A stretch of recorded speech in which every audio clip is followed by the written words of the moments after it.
Thank you for having me and putting on this great event to the Digital Communication Network and Vote Me app. I just want to acknowledge this moment in time with COVID, with everything happening in terms of social rights, racial equality, fights over democracy and human rights. I think this is a really key moment, certainly for the future of democracy, but also in terms of how we use the internet and social networks. They are both atomizing and isolating us, but they're also connecting us online. So at the same time as they are connecting us and developing positive social movements, they're also amplifying conspiracy, disinformation, increasing polarization in societies. At NDI, we've seen over the course of the past 30, 40 years how elections around the world are increasingly influenced by the internet, by discourse online, by hate speech, by increasing misogyny and new forms of disinformation and even computational propaganda or propaganda that is created by automated systems and other mechanisms to game social networks and other components of the online ecosystem. We have offices in over 60 countries around the world, and we have partners in almost every country. We've been working on these issues since the 1980s, focusing on democracy and governance in different ways. And we've seen how the online information space has become a central battleground in elections, but in also other political movements and referendums and debates about different bills and laws that are coming online. And they're becoming an increasingly central part of our work in terms of this online space in places like Ukraine and Georgia, and the European and Eurasian regions, and also further afield to places like Colombia and Myanmar, where we also work. So this battle for control of the information space between authoritarian and democratic forces in many ways represents the future of democracy. The internet and in the information space is becoming an essential component for discourse and for the way that we organize and collaborate online. So this can be used, as I said, to organize, to support election campaigns, to organize the infrastructure of democracy in different ways, and to have political debates and to have discourse in ways that we couldn't have before, in ways that are open and positive where they were closed before. But as you well know, it can also be used for nefarious ends, both domestic and foreign influence operations. In elections in places like the United States is having its election right now, but also Europe, and as we see all over the world. I think it is also a force for good in terms of the way that the groups can organize, as you're seeing in Belarus now, where demonstrators and opposition are organizing through Telegram and other online means. So we need to work to enable those mechanisms of online organization and for democratic forces, but also to counter authoritarian influence, so to protect the privacy of people that are using those networks, to protect their ability to continue to organize while recognizing the risks and training people on those risks and in ways that they can better improve the way that they communicate safely. NDI is working in different ways to address these issues, and I want to talk a little bit about them. So, because I think it also illustrates how we might also develop some responses collectively with groups and people like those that are on this conference right now. I'm going to talk about a couple of reports and links that will be referenced on the Facebook event later, so you can go there to check out a little bit more about what I say. Also try to outline a little bit about some of the titles and reporting that we put out. Where it starts is really research and survey information on how we build resilience, how the landscape is composed in different countries, and also in terms of how we can understand hate speech and the way that people are talking about different subjects online. I think particularly a lot of our research, particularly with our Gender, Women, and Democracy team, is looking at how online attacks are increasingly targeting women and marginalized groups in different ways. So we're developing methodologies to understand hate speech, to develop lexicons in different languages and different contexts, so that we can use that lexicon to identify hate speech online in different ways. It's outlined in a report called Tweets That Chill that I'd welcome you to take a look at on our site. But we've worked with different groups internationally to map out um, disinformation online, but also hate speech online and how that flows in different ways. The report looks at Indonesia and Kenya, in different countries internationally, and we've increasingly used that mechanism in places like Georgia, where right now we're working with the Caucus Research Resource Center to understand out online violence against women during the 2020 parliamentary elections that are coming up, and also looking at the role that disinformation plays in those dialogues, because I think increasingly hate speech is linked with disinformation in different ways. That you're spreading false information, say about women's behavior or about the way that specific candidates are acting, that are also often linked with misogynistic speech in different ways. So this is a really key insight, I think, to understand. And this is the kind of research that needs to get done in places that are often overlooked. We've also looked at different places in the region: Kosovo, Georgia, Serbia, North Macedonia, and have increasingly been using surveys to understand attitudes towards disinformation in places like Ukraine, where we're trying to understand how people are vulnerable, they're resilient to particularly foreign influence campaigns, but disinformation more broadly, to try and understand how they are affected by them. And so then we can then think about how we might build responses that strengthen their resilience in different ways, and in other ways understand how to respond and improve their vulnerability. In Ukraine in particular, that research and that survey data that we developed shows that people's susceptibility to disinformation campaigns particularly depends on their views towards Russia and the Soviet Union. So that is a vector for disinformation in that context, and increasingly in others in the former Soviet Union, where people's attitudes are being shaped and being prodded by the way that they view Russia and they view the Soviet Union. So that becomes a vector for the entering of false narratives in different ways. We're also working on developing research in Georgia in a similar vein, so trying to understand this vulnerability and resilience, particularly around COVID, where that has also itself become a vector for disinformation around conspiracy, around the government response, and weakening faith in the government in different ways. But we've also shown that particularly this is a good way that the government there in particular has been very well respected in certain ways in terms of its response, in terms of its ability to tamp down on COVID, and is able in that way to increase trust in the public and in democratic institutions more broadly.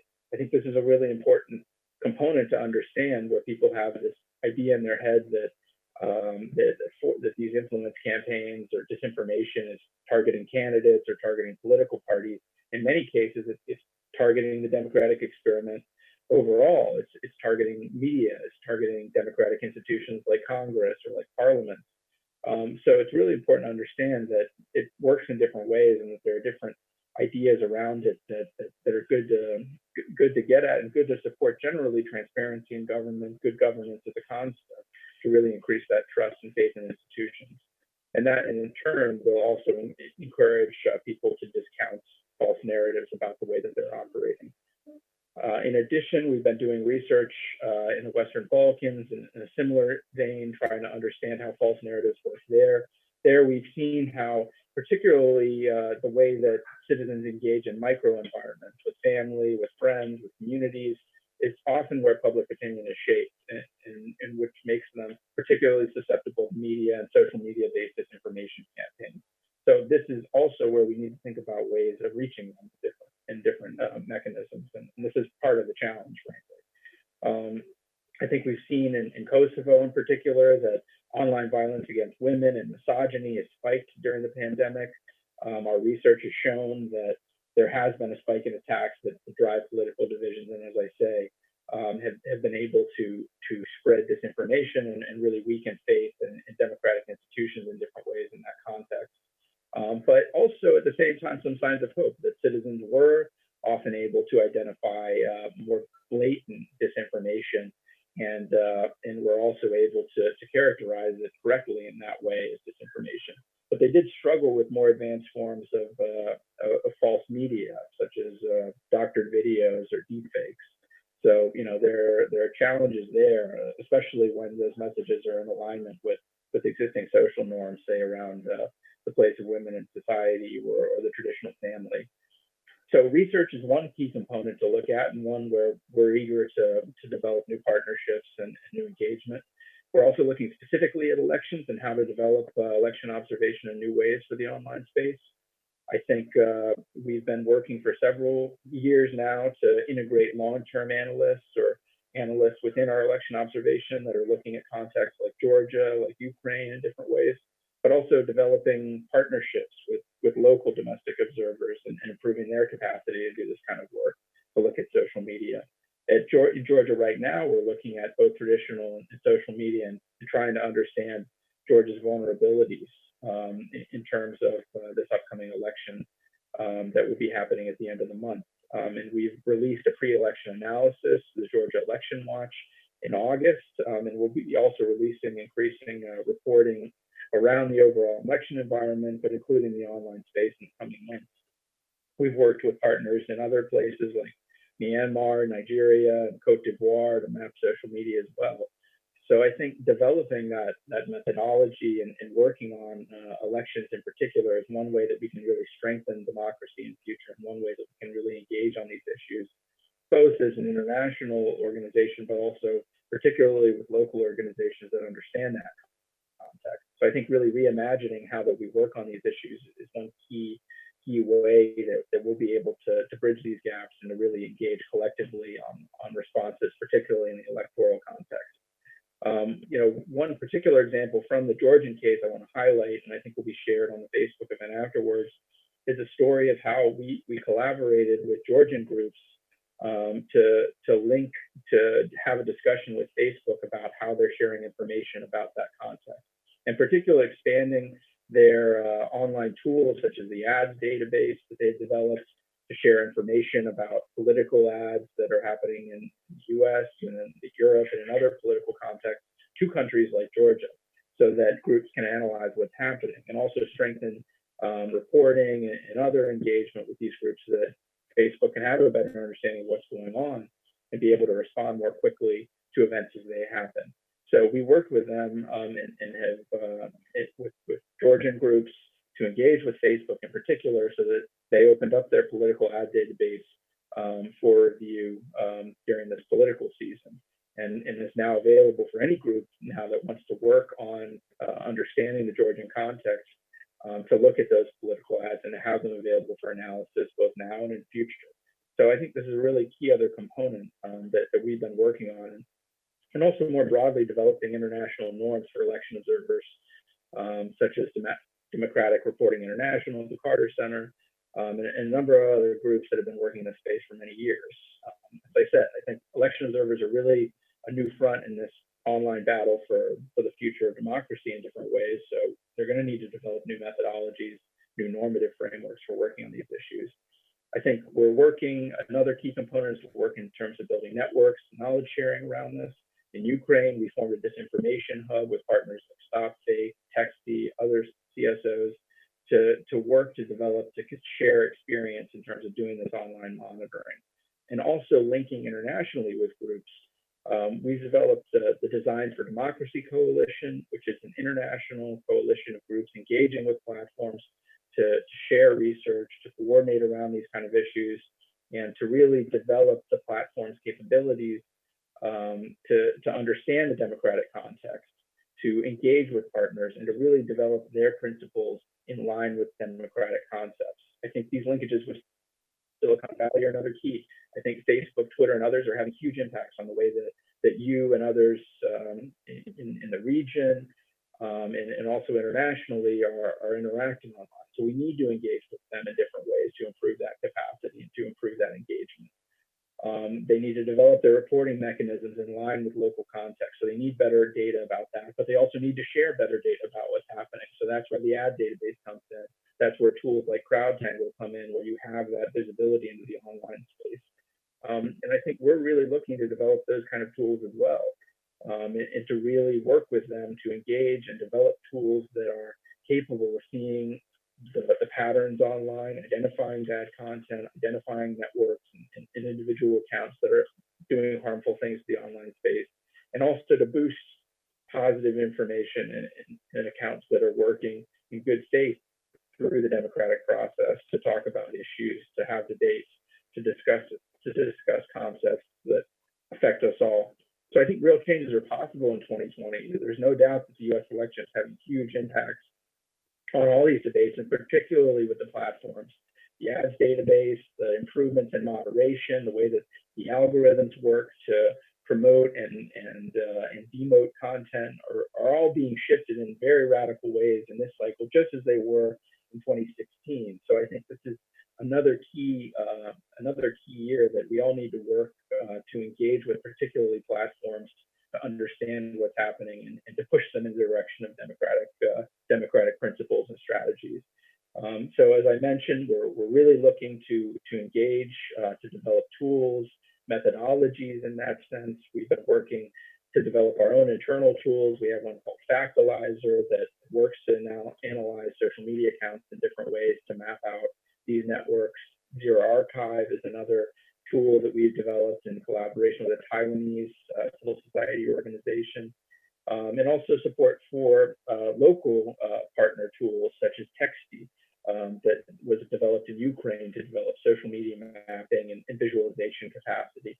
I think some information about that work and that collaboration will be shared in a Facebook event later. But generally, I see that as one of the greater examples of how a local group can develop visualization, social media monitoring for that local context that becomes award-winning.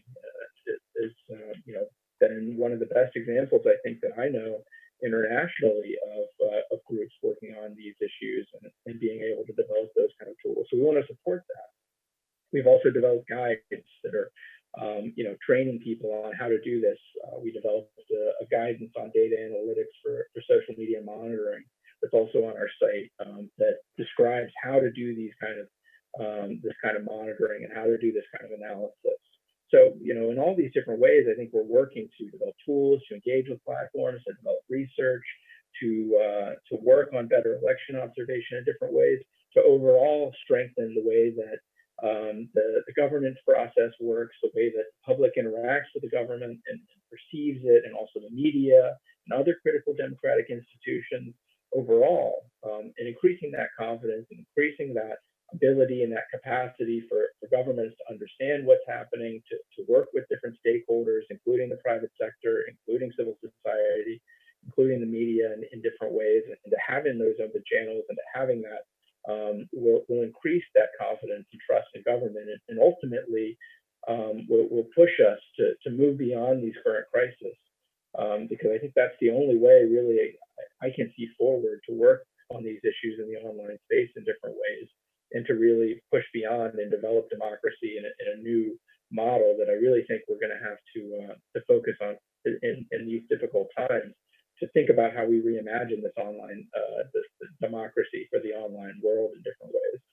So I'm eager to reach out to groups that are interested in partnering and working on these issues in different ways, to share more information. And if there are any questions or time for questions, I'm certainly happy to answer them. Thank you very much, Daniel. We have a question from the audience. There is a question about, is there any way that we can get rid of disinformation and manipulation in the future at all? Well, I don't think you're ever going to completely eliminate it. I think disinformation and misinformation as a concept is really thinking some about manipulation and rumor that goes back in human history to well before the internet and well before even the written word or the printing press. So these concepts and the idea of manipulating people in different ways has always been with us and will always continue. But I think what we can develop is this capacity to understand it, to identify it, to report on it, and to counter it in that sense in different ways. So really developing these responses in different ways, I think, will also improve our capacity to educate people about it, so that you counter that misinformation component where people are not aware even that they're sharing false information in different ways. So that media literacy component, that critical thinking component becomes critical. And that really, I think, thinking about those responses and how society as a whole can address them in terms of understanding technology and in terms of understanding how information flows and how it can be false or how you can be manipulated will really go a long way in improving how we're able to minimize certainly or to mitigate those threats in different ways.